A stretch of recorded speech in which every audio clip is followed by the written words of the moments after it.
안녕하세요. 오늘은 삶의 방향과 운, 그러니까 행운 불운할 때의 운에 대한 이야기를 살짝 해보려고 합니다. 그리고 제가 인트로를 잠깐 찍었었는데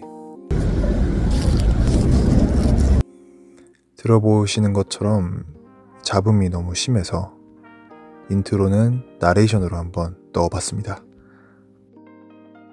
우리는 살다 보면 너무 많은 행운과 불운을 마주합니다. 그런데 내 인생은 계획대로 잘 풀려야 한다는 생각 때문인지 행운은 금방 잊혀지는데 불운은 정말 갑작스럽고도 강력하게 우리에게 다가오는 것 같습니다. 오늘은 제가 생각하는 삶의 방향성과 운에 대한 이야기를 군대에서의 사격훈련과 함께 말씀을 드려볼까 합니다.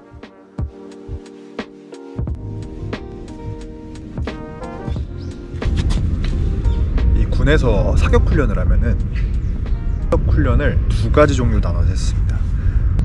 0점 사격과 실거리 사격. 실거리 사격은 말 그대로 200m, 400m, 800m 이렇게 실제 거리를 놓고 사격장에서 사격을 하는 거죠. 그리고 0점 사격 같은 경우에는 여기 표적지가 있어가지고 이 표적지에다가 총을 쏴서 이 3cm의 원 안에 사격을 제대로 할 수 있는지 없는지 목표로 두고 하는 거죠. 3발씩 총 3번 9발을 쐈던 기억이 있습니다. 3발 쏘고 나서 가가지고 잘 맞았는지 확인하고, 그리고 다시 와가지고 3발 쏘고. 총이라는 것도 사실은 기계다 보니까 어떤 이 동작하는 메커니즘이 있지 않겠습니까? 총을 쏠 때는 기본적으로 이 조준을 하게 되는 조준점, 그리고 총알이 날아가서 표적지에 맞는 탄착점, 이 메커니즘이 맞아야지 내가 원하는 방향대로 쐈을 때 표적지에 들어가는 거 아니겠습니까? 그래서 3발을 쐈는데 그게 3cm 원 안에 들어가서 명중을 했다 그러면은 잘했다 라고 평가를 내리는 거고, 원도 아니고 뭐 끝에 하나 위에 하나 이렇게 있으면 당연히 내가 목표로 한 타겟에 제대로 쏜 게 아닌 거죠. 근데 저는 군대에서 하는 0점 사격 같은 경우에는 3발을 쏘고 나서 표적지를 확인하고 조정을 해가지고 3발을 쏘고 하는 것처럼 내가 쏜 총알에 대한 것들을 다시 시도해 볼 수 있을 만한 그런 게 있다면은, 삶의 비유로 한다고 하면은 실전이지 않겠습니까? 총을 쏜다는 거는 그 쏜 총알이 그대로 내 삶에 반영된다.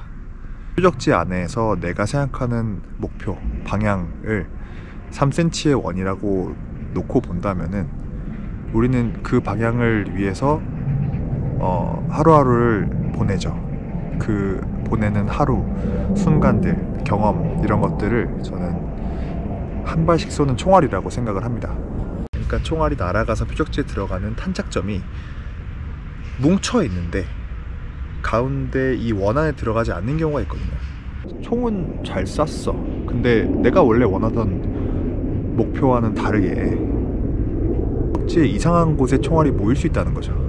그렇기 때문에 저는 총은 어떻게 보면은 운의 영역이지 않나 싶습니다. 내가 아무리 방향을 잘 잡고 쏘더라도 총에 문제가 있으면은, 다른 말로 하면은 운이 따라주지 않는다면은 내가 생각한 목표나 방향에 다다르기가 힘들 수 있다는 거죠.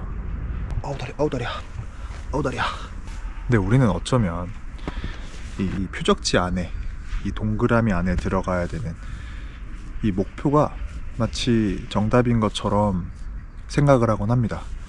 사격도 마찬가지긴 하죠. 그 원 안에 총알을 넣는 것이 목적이니까. 근데 원 안에 총알이 들어가지 않는다고 해서 그거는 잘못된 것이 아니지 않을까.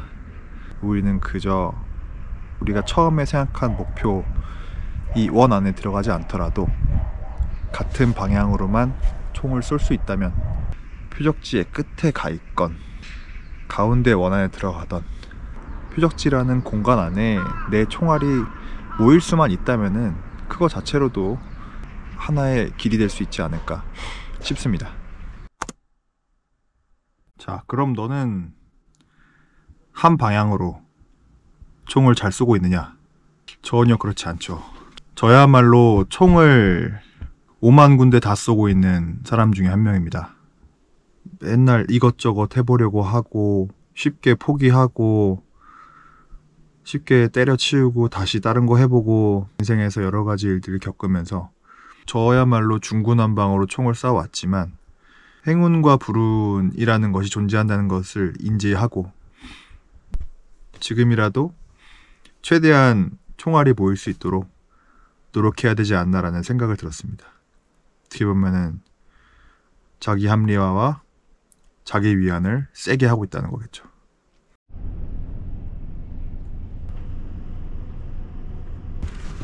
요즘 돈의 심리학이라는 책을 읽고 있는데 너무 재밌더라고요.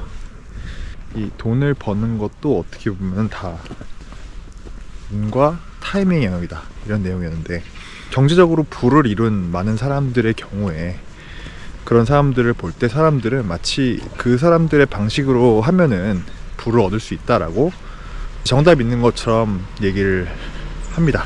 그래서 보통 이 돈을 번다는 것과 심리학이라는 것을 같이 생각을 안 한다고 하더라고요.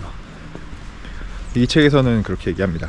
세계적인 부호들도 이 사람의 물론 능력도 한몫했겠지만 실제 이 사람의 환경들, 교육 환경부터 가정 환경들, 이 사람이 체험한 경험들을 토대로 해서 경제적인 투자나 아니면은 인생의 선택에서의 결정을 내릴 수 있었다는 것이죠. 우리는 인생이라는 게임이 처음이기 때문에 다른 사람이 미쳤다고 할 수 있는 일들을 우리가 스스로 판단할 때는 합리적으로 볼 수도 있다. 돈을 버는 것에 있어서도 심리적인 요인과 그 다음에 개인적인 관점, 경험들이 전부 영향을 미친다 라는 내용이었고, 저는 그래서 되게 굉장히 흥미롭게 읽고 있습니다. 솔직히 저는 총을 잘 쏘지는 못했거든요. 그래서 제가 한 이야기가 이상한 얘기다 라는 생각이 드셔도 그냥 너그럽게 그냥 하나의 이런 생각도 있다라는 것으로 가볍게 봐주시면 감사하겠습니다. 오늘도 시청해주셔서 감사하고 저는 다음 영상으로 돌아오겠습니다.